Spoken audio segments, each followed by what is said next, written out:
Hi, I'm Dave Van Valkenburg, Deputy Chief, Kirkland Fire Department.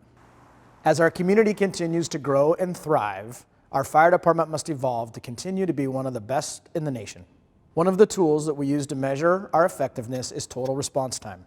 Total response time is the time from when a call comes into the 911 dispatcher to when the patient is contacted or the fire floor is accessed by the firefighters. In this video, we're going to discuss the steps the firefighters take to respond to emergency medical and fire calls in the community.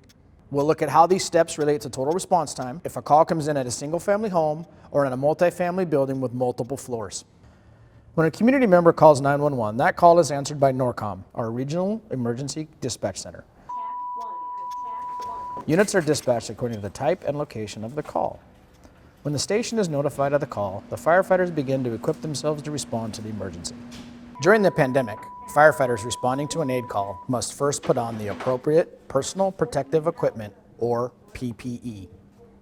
This includes mask, eye protection, gowns, and gloves. While this equipment is essential for firefighter and public safety, it does take additional time to put on. If the call is for emergency medical services, the firefighter's goal is to enter the aid car and leave the station within 60 seconds in the direction of the emergency.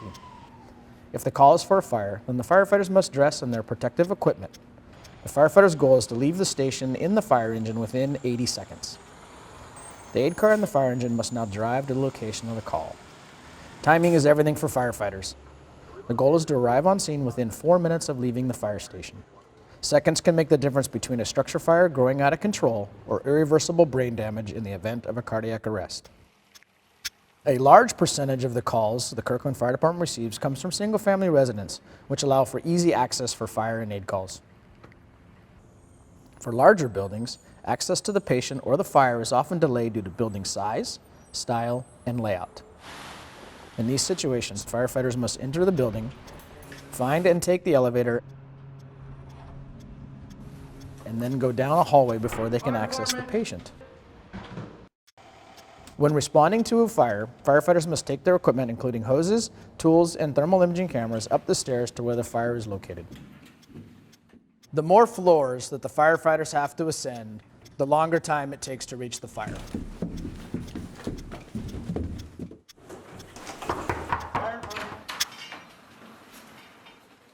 None of this information means that larger buildings are bad or unsafe. Multifamily buildings are equipped with fire suppression and fire detection systems that help to keep the building and the occupants safe and to mitigate some of the construction features. Discussing our response times illustrates the need for our fire department to evolve to better meet the needs of our community. Thank you for taking the time to watch this video, and thank you for being engaged in your community. For more information about how Proposition 1, the Fire and Emergency Medical Services Levy, improves response times throughout the city, please go to our website.